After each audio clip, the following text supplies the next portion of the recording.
Local trains నిత్యం లక్షలాది మంది ప్రయాణించే ఈ రైళ్లలో మహిళల భద్రత ఎంతవరకు ఉంది? ఆకతాయిల వేధింపులకు చెక్ పెట్టడానికి ఒక సామాన్య కార్పొరేట్ ఉద్యోగి అసాధారణ పోరాటం మొదలు పెట్టారు. ఆయనే దీపేష్ టంగ్.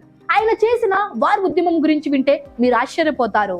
2012 నిర్భయ ఘటన తర్వాత తన తల్లి రైళ్లలో ఎదుర్కొనే ఇబ్బందులను చూసి చెల్లించిన Deepesh war against railway rowdies war బృందాన్ని ఏర్పాటు చేశారు.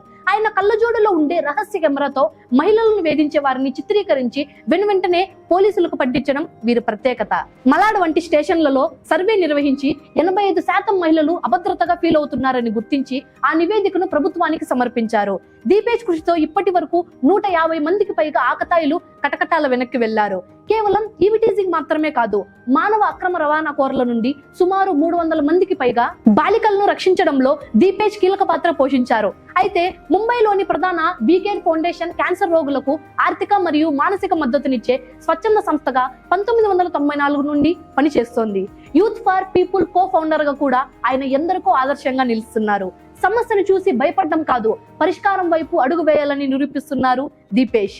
ఈ రియల్ హీరో పోరాటం మీకు ఎలా అనిపించిందో కామెంట్స్ లో చెప్పండి.